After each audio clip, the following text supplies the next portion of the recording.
کہ یورپ میں آپ دیکھیں ٹرمپ اور امریکہ کی یہ حالت ہو چکی ہے کہ صرف 11% یورپ کے لوگ امریکہ کو اپنا اتحادی مانتے ہیں، 88% اپنی تباہی کا ذمہ دار سمجھ رہے ہیں۔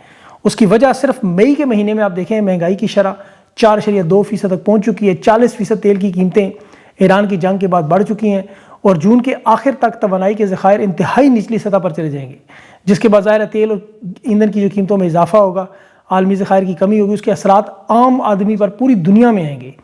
ٹرمپ نے جو ایران کو دھمکی دی تھی اس سے سرمایہ کار اتنے گھبرائے کہ مارکیٹ میں خوف پھیل گیا، لوگوں نے اپنے شیئرز بیچنا شروع کر دیے، اور ظاہر ہے جنگ بڑھنے سے تیل کی سپلائی متاثر ہوتی ہے، امریکی سٹاک مارکیٹ بڑی بری طرح نیچے گئی، ڈالر کے اندر انویسٹمنٹ شروع ہوگی، شیئر مارکیٹ سے پیسہ نکلنا شروع ہو گیا بڑی تیزی سے، اور یہ حالات بالکل تیسری عالمی جنگ والے نظر آ رہے ہیں۔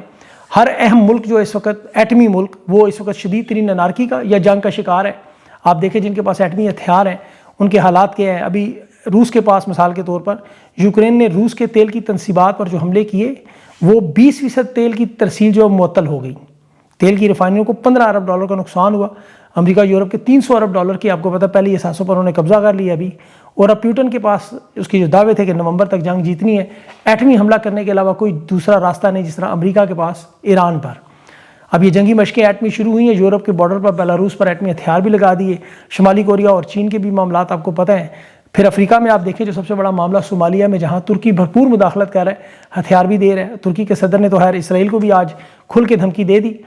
صومالیہ میں وہاں حکومت اور کالعدم تنظیموں کے درمیان آج بڑے اہم مذاکرات تھے، وہ ختم ہو گئے، اور اس کا اثر بحیرہ احمر کی بندرگاہیں جو تیل کی رسد کے لیے وہ مزید خطرناک ہو گئے۔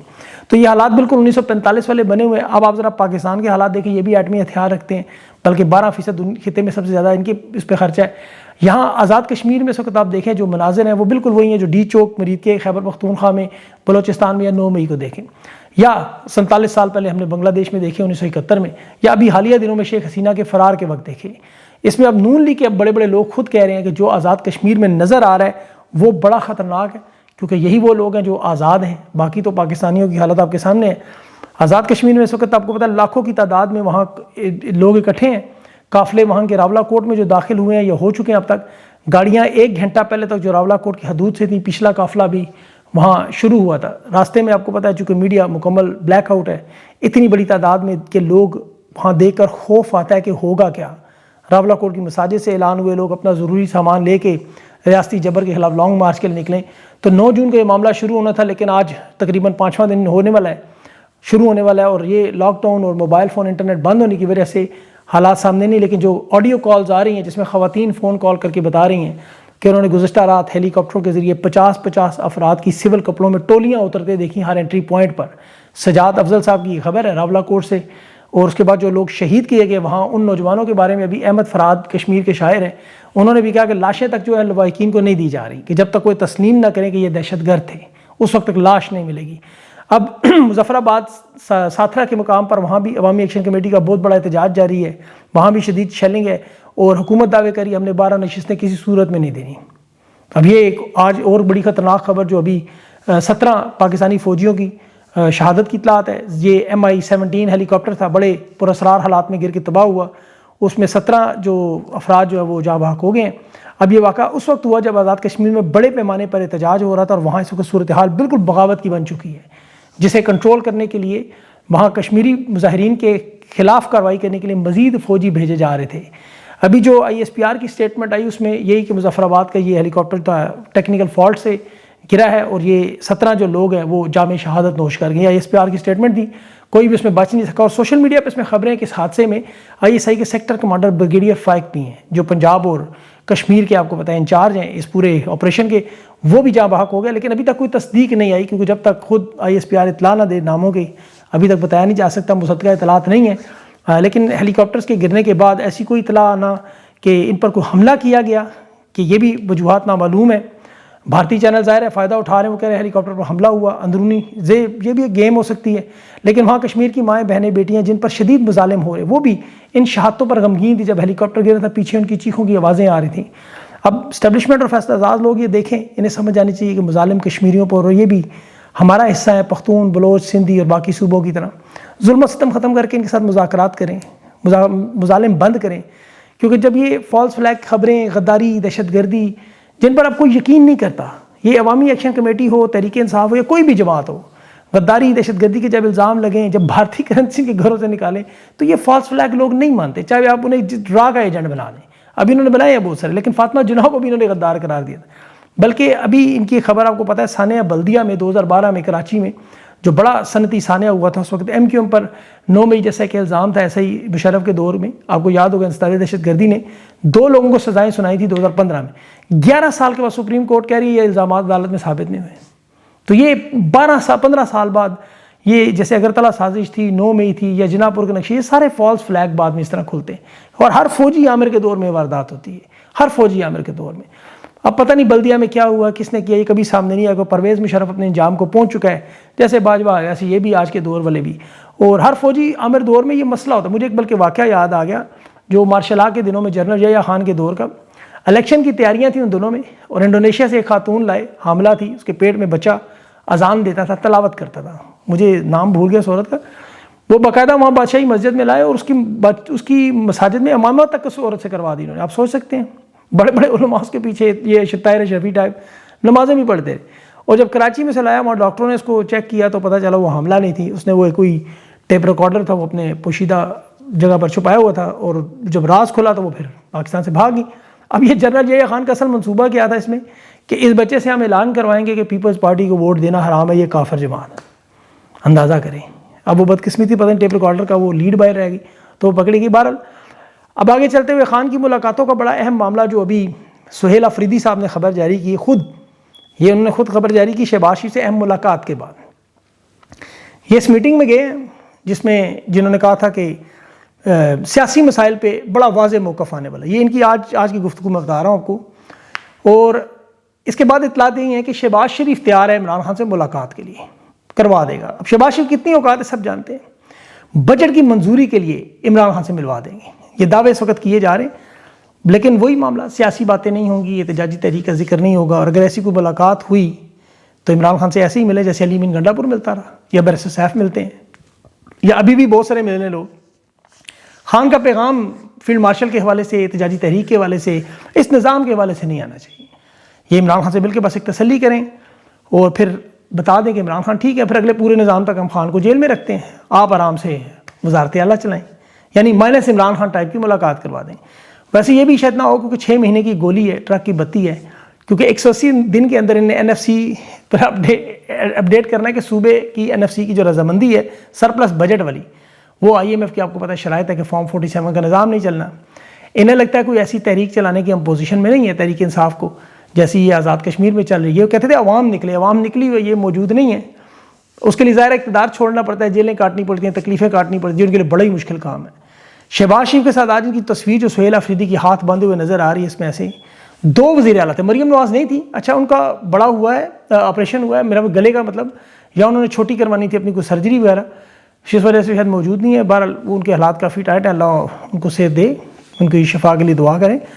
لیکن جو سیاسی حالات میں اس وقت خیبر پختونخوا نے سرپلس بجٹ روکنا تھا, بجٹ پہ آپ کو پتہ ہے منظور کروانے پہ احتجاج کروانا. سہیل افریدی نے 10 جون قومی اسمبلی کے باہر پارلیمانی رہنماؤں کو بلایا تھا کہ ہم احتجاج کریں گے.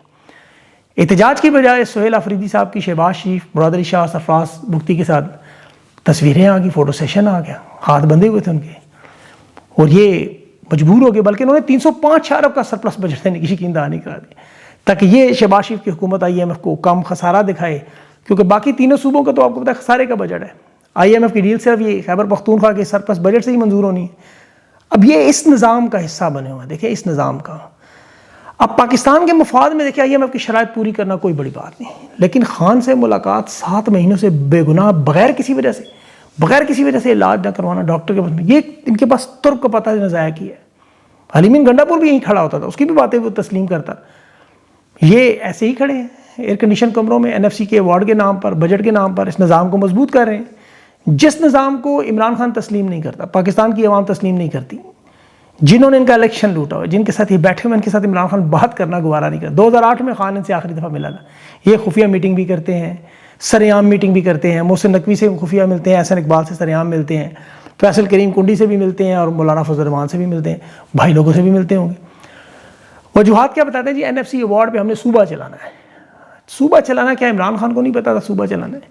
پیپلز پارٹی کو دیکھیں سندھ دیا گیا ہے، بلتستان دیا گیا ہے، آزاد کشمیر دیا گیا ہے، بلوچستان میں حکومت دی گئی، نون لیگ کو پنجاب اور وفاق دیا، یہاں سہیل آفریدی صاحب کو خیبر پختونخوا دیا ہے، یہ ایسی بھی خاموش ہو گئے۔ اس نظام میں یہ وہی کر رہے ہیں جو علی امین گنڈا پور نے کیا، اس پر بھی الزامات یہی تھے، ڈرونز پر ایف آئی آر کٹوانی تھی، صوبے میں آپریشن پر ٹھوس موقف دینا تھا، انہوں نے جرگے کیے، ملاقاتیں کی، وہ گنڈا پور بھی کرتا رہا، معدنیات میں یہ غیر سرکاری کمپنی کو سامنے رکھا، وہ گنڈا پور بھی کرتا رہا۔ اب جو سب سے بڑا ان کے پاس بجٹ کا عمران خان سے ملنے کا، ملاقات کے لیے اسپتال منتقلی کا راستہ تھا، اور یہ اتنا بڑا معاملہ ہے، دیکھیں کہ اسٹیبلشمنٹ نے نون لیگ پیپلز پارٹی کی پرفارمنس رپورٹ خود شائع کی ہے، عسکری صحافیوں کے ذریعے جو حکومت کی جولائی میں رخصت کی خبر بھی انہوں نے جاری کروائی کہ اس بجٹ کے بعد ہم حکومت تبدیل کریں گے، گھر بھیج دیں گے، وجوہات بھی بتائی ہیں کہ گراس روٹ لیول پر ان کی مقبولیت ختم ہو گئی ہے، سیاسی حیثیت ختم ہو گئی ہے، معاشی پرفارمنس یہ نہیں دے پائے۔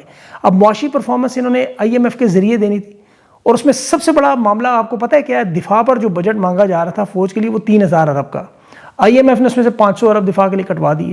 اب وہ 500 ارب اور 1200 ارب جو وفاق نے پورے کرنے ہیں، کس سے کرنے ہیں؟ پنجاب، سندھ، خیبر پختونخوا اور بلوچستان۔ اب پنجاب میں نون لیگ کی حکومت ہے، وہ اپنے بجٹ سے سرپلس بجٹ میں 150 ارب کی کٹوتی کروا رہے ہیں ترقیاتی فنڈ میں، جبکہ خیبر پختونخوا حکومت کیا کہہ رہی ہے؟ ان سے آگے نکل کے 180 ارب کاٹ لو ہمارا، جیسے ان کا صوبہ بڑی ترقی کر رہا ہے، انہیں تو ضرورت ہی نہیں۔ دفاع کے حوالے سے دیکھیں، ضروری ہے، دفاع بہت ضروری ہے۔ عرب نیوز نے بھی خبر دی کہ نیوکلیئر ہتھیاروں میں 18% اضافہ ہوا ہے، $1.5 ارب کے امریکی $1.5 ارب کے لیے پہنچ گیا ہے، جو ہندوستان سے بھی زیادہ ہے۔ لیکن چلیں، خطے میں کشیدگی ہے، دفاع کے اعتبار سے اسلحہ ضروری ہے، اس میں کوئی شک نہیں، لیکن پاکستان کی قوم کے ذرا آپ حالات دیکھیں، معیشت کے آپ ذرا حالات دیکھیں۔ یہ جو نااہل اور بدکردار لوگ اس وقت مسلط ہیں، جن کی وجہ سے 25 کروڑ پاکستانیوں پر 97,000 ارب کا قرضہ چڑھ گیا، وہ ان کے جہاز کہاں چلے گئے دفاع میں؟ مارچ کے مہینے میں 4,000 ارب کا اضافہ ہوا، 10 مہینوں میں 5% اضافہ ہوا۔ اس وقت جو کچھ کیا جا رہا ہے اقتدار کے لیے، مریم نواز کے جہاز، ان کے جہاز، یہ دفاع کے بجٹ میں تو نہیں آتے۔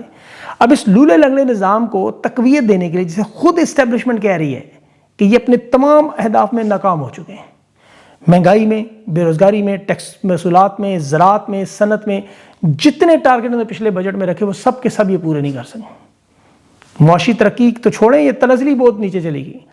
اب جسے خود اسٹیبلشمنٹ ختم کرنے کے لیے تیار ہے، اسے خود اسٹیبلشمنٹ اپنے صحافیوں کے ذریعے بیان دے رہی ہے کہ کمپنی نہیں چلے گی۔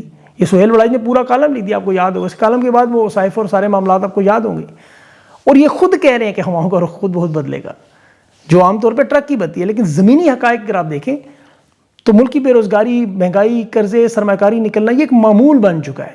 پاکستان میں لوگوں کے کاروبار اتنی تیزی سے ختم ہو رہے ہیں کہ ابھی آپ 3 سالوں میں بینکوں کی ذرا ریکارڈ دیکھیں تو وہاں 13 کھرب روپیہ بینکوں میں بڑھ گیا ہے۔ وجہ کہ کاروبار نہیں ہے، بینک منافع دیتے ہیں، لوگ بینکوں میں پیسے رکھتے ہیں، کام ہی نہیں کر رہے۔ جس ملک میں یہ پالیسی بن جائے نا کہ بینک بجائے قرض دے کے کاروبار شروع کروانے کے، لوگ کہیں نہیں ہمارے بینکوں میں پیسے رکھتے، تو وہ سمجھے ملک معاشی طور پر کنگال ہو چکا ہے، کیونکہ نوکریاں اور روزگار سب ختم۔ پھر ملکی کرنسی گرتی ہے، ڈالر پر دباؤ ہوتا ہے، غربت میں اضافہ ہوتا ہے، یعنی معاشی عدم استحکام جو کہ سیاسی عدم استحکام سے جڑا ہے، جس کے ساتھ امن و امان چولی دامن کے ساتھ ہے۔ جو صوبوں میں آگ لگی ہے، آزاد کشمیر میں کیوں ہو رہا ہے، بلوچستان میں، خیبر پختونخوا، سارے معاملات کیوں ہیں؟ تو یہ پاکستان کی تاریخ ہے کہ جس مرضی شخص کو جتنا مرضی بڑا عہدہ مل جائے، اس کا فائدہ نہ ہو تو سسٹم چھوڑنا پڑتا ہے، جب مرضی سے چھوڑے یا زبردستی۔ یہ قدرت کا دستور بھی ہے، تاریخ بھی ہے، اصول بھی ہے۔ تو یہ فارم 47 کی ڈیٹ تو ایکسپائر ہے، اب ان کا متبادل ڈھونڈا جا رہا ہے، اور مذاکرات کے حوالے سے تو فیلڈ مارشل آپ کو بتایا ٹرمپ کی طرف پھنسے ہیں، اور ٹرمپ کو خود نہیں سمجھ آ رہی وہ کدھر جائے، وہ خود فیصلہ نہیں کر پا رہا۔ تو یہ فیصلہ لکھا ہے کہ بجٹ کے بعد تو تبدیلیاں یہ حکومتیں کریں گی۔ اب یہ پتہ نہیں سارے 5 لوگ کرتے ہیں، مائنس کرتے ہیں، اوپر کے 5 وہ صرف 2-4 مائنس کرتے ہیں، یا خود مائنس ہوتے ہیں۔ یہ ذہن میں رکھیں، کوئی ادارے میں بھی سب کچھ دیکھا جا رہا ہے۔ مغرب کی حمایت ہے، یورپ کی حمایت ہے، اس میں کوئی دو رائے نہیں، لیکن کب تک؟ ملک کے حالات اندرونی سطح پہ ہی ہمیشہ بدلتے ہیں، تو حالات ان کے لیے بڑے خطرناک ہیں۔ اب دیکھیں آزاد کشمیر کا معاملہ کس طرف چلتا جاتا ہے، لیکن سب کچھ کرنے میں صرف ایک ہی دعا ہے کہ اللہ تعالیٰ امن و امان رکھے اور ان لوگوں کو سمجھائے کہ یہ ظلم و ستم بند کریں، معاملات کو بہتری کی طرف لے کے جائیں، ورنہ اس کے آپ کو پتہ ہے اثرات پھر وہی ہیں جو میں نے پہلے بتایا۔ مزید اور کچھ اپڈیٹس ہیں، لیکن ویڈیو بہت لمبی ہو جانی ہے۔ ایک ویڈیو میں نے ویسے بھی بنائی ہے، وہ ضرور چیک کیجیے گا۔ یہ ویڈیو ہوگی سہیل آفریدی صاحب اور باقی تحریک انصاف قیادت کے لیے، وہ ضرور چیک کیجیے گا۔ اپنا خیال رکھیں، مجھے اجازت دیں، اللہ حافظ۔